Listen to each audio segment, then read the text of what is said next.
Welcome to Thoughts of War. My name is Bart, a nonviolent follower of Jesus Christ. In this video, I'm going to, which I'm titling The Dream, is going to be unlike any of the other videos I have done. So I'm going to tell you about a dream that I had nearly 3 decades ago. And so I know this is not like me. If you watch any of my other videos, I feel like I'm pretty logical in how I explain why I believe in nonviolence. I go through the teachings of the Old Testament. I go through the teachings of the New Testament. I go through early church writings and theologians. I go through early church orders. And I pretty much show how God is consistent in that with his teachings, especially in the New Testament, with how the early church applied the teachings of the New Testament. And as I said, I look at all the different parts. So if you've not watched my previous videos, please go and watch them. And the reason I want to do that is just to share with you that you can see that I'm not someone who constantly talks about dreams or visions, or I'm not saying you should believe what I believe because I've got this special dream that God has given me and I'm directing it to the whole earth. You know, it's nothing like that. So, but I want to show you this dream that I had because it's been a big part of my life and it's part of who I am. But I rarely share this dream. Most people don't know, hardly anybody knows about this dream. So if you're watching this, you're one of the few people who know about this particular dream. So, and I say few because, you know, I don't have very many subscribers, but I want to share this dream with you because it is a part of my life. And again, watch my other videos. You see that this is not like me. I feel like I'm very logical in the way I look at the Old Testament, the New Testament, the early church writings, the early church orders, how that all connects into teaching nonviolence. Even I go into Augustine and Augustine's reasoning for changing the church from being nonviolent to being more pro-political and proactive in the military. And so I cover, go look at my Augustine videos. I talk about how he even Augustine understood that the earlier church days were a different period of time. Those were, he would describe them as Psalm 2 times when the kings of the earth were fighting against the Messiah. But now we're living in Psalm 72 times where the king has bowed his knee to the Messiah, and now, you know, the Christians can now participate in the government and in jailing other Christians, putting other Christians in jail because they're not following the teachings of the true church or the state church. So, you know, I cover the whole thing, how Christianity changed over a period of time. I go over the church orders and how the church orders, were very strict on Christians cannot kill. Even if they're in the military, they cannot kill. And because, the early church believed that when those teachings went out from Jerusalem, from those early apostles, that was a fulfillment of Isaiah chapter 2, Micah chapter 4, that Christians are to beat their swords into plowshares. And I know the church often takes that as that's going to happen in the millennial reign, but anyway, again, I feel like I make a consistent argument all the way from the Old Testament to the New Testament to end times to early church orders, early church theologians. I feel like watch my other videos. I'm pretty consistent in that. This is different. And so I'm just going to share this dream with you. I'm going to give you what I think my interpretation is. And I'm just sharing this with you just so, again, it's just part of my life. As I said, I don't have lots of these dreams. So if you were to come to me anytime in the last nearly the last 3 decades, said, Bart, tell me about the dream. This is the dream, the only dream that I truly, I guess you could say, really remember, and I think may have some significance. So here we go. This is it. This is happened in the spring of 1996. I can tell you exactly when because my mind always looks back to this dream. I've always, through these last nearly 3 decades, I've always looked back to this particular night, and I'm always looking forward to this particular time. So, and here's the reason why, because there's a time element to this dream. So again, it was 1996. I was living with my parents. I'm just gonna give it to you and give you a little bit more of my interpretation of it. So I was lying in bed. I woke up. Now, mind you, I was still in a dream, but I woke up. It's like my soul came out of my body. Like my body was still in bed, but my soul woke up. Jesus was in the corner of the room.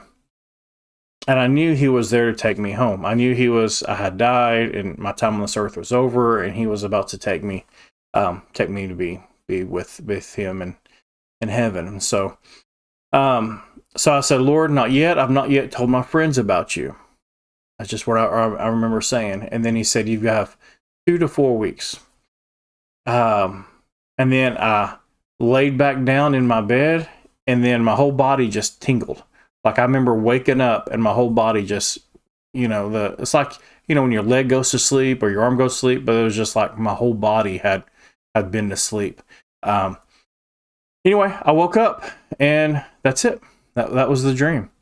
So just a couple notes that I have on that is, one thing I really remember about this is not like my normal dreams. Your normal dreams are, you're at school 1 second and then you're out maybe on the football field, and then you're maybe out on, in the woods, or like in my dreams, I'm always jumping around or just having weird stuff. I can semi-fly, but then I fall back to the ground, or, just weird stuff, and it usually involves things that don't even exist, but it's kind of made up of things that exist. But anyway, that's why I'm saying my dreams are, I don't remember ever having a dream like this, where it was in my room. My room wasn't anything strange about my room. Didn't have, weird posters on the wall. It wasn't trashy. It wasn't like it just wasn't anything weird. The sky wasn't, wasn't made of candy canes or anything. It was just my room, the way it was when I was sleeping.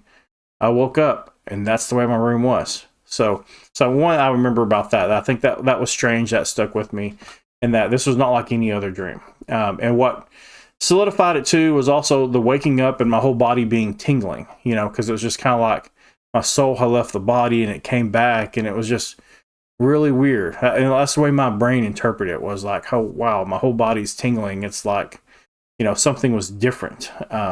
Something had happened. And so there's that. Again, another thing is dreams, you usually have weird conversations. This was I woke up, and this was kind of strange, I would say, with Jesus, because you'd probably want me to describe him, or I don't know if I can really describe much. I mean, he was a man in the corner of my room. I knew it was Jesus. It wasn't one of those things where, he was wearing a name tag or anything. It was just kind of like, I just assumed it was Jesus. And so maybe it wasn't. Maybe it was an angel or something else. I don't know. But all I know is it just seems like it was Jesus, and I wasn't scared. It wasn't like I had a feeling of fear. Sometimes, I can only imagine what would it be like, when you see Jesus. It wasn't. It was a feeling of being familiar with the person and comfort. I guess maybe is more the feelings I remember. Kind of that feeling of comfort. I guess I could say that. It wasn't a feeling of fear. It was a feeling of love. That that Jesus loved me. It wasn't. I didn't fear. I know I'd sinned, and I know I deserved death, and I know all those things, but I didn't have that in His presence. I just, like I said, love and comfort were the things I felt. But so my mind often drifts back of what he said, 2 to 4 weeks. And so with that, when I think of at that time, I'm always studying end time stuff, even way back then. Daniel has this prophecy. If you go look, and I think Daniel chapter 9, towards the end there, the prophecy of weeks. And bottom line is the interpretation of a lot of that, at least the way I understood it, was 7 days pretty much equals like 7 years. So if someone say 1 week, that's like 7 years. So 2 to 4 weeks is like saying 14 to 28 years. So I've always remembered back, it was the spring of 96. I don't remember the day, don't remember the exact date. I wish I did. But pretty much I've always kind of thought, well, something may happen in my life 28 years from 1996. So I've always thought, well, the spring of 2024, something's going to happen. I don't know. I assumed that possibly that maybe I will die that particular date, or something will happen. I don't know. Something will happen in the spring of 2024. Again, I've always kind of assumed it would probably be a car accident or a health issue, cancer, who knows, just something will happen in the spring of 2024. So that's just something I've always kind of just thought growing up, not growing up, but just, in my adult life, something will happen. And the reason I've started thinking, hey, I'm going to record this stream is because this world, I did not know back in 1996 that we'd be looking at all the things that we're looking at in this year of 2024 with the Israeli Gaza issue, which seems to be exploding or expanding with the Ukraine and Russia, with I don't know, the eclipse. I don't know if there's anything big deal about the eclipse. I mean, eclipses happen all the time, but still, it's just a lot of things that are happening in 2024. And so I just want to record this video. This is just part of, something that, now that I'm thinking about as things are happening in 2024, I'm like, hey, does this dream mean more than maybe just maybe my death? But does it mean more? And again, I'm also the person too that maybe it was maybe it could have been a dream just to warn me to be more active in my faith and to follow Christ. So it could be a dream. Nothing may happen during this time. So I'm one, all these people have dreams. They'll say, this is going to happen. This is going to happen. I'm not completely for sure, but if things do start happening, then I'm definitely going to look back at this. And all I know is it happened around the spring of 1996. So now we're looking at, the spring of 2024. I'm always waiting to the last minute to record stuff. I'm a procrastinator. Wish I would have made this video a long time ago, especially with all these things happening. But anyway, please subscribe. I'm going to try to make some more videos. Probably, like I said, I only have this one dream, so I'm not going to be making any more videos about a dream. I'll get back on videos, about nonviolence and why I believe in the teachings of nonviolence, especially as this world is just becoming more and more violent in the end. So anyway, please subscribe. Thanks for watching.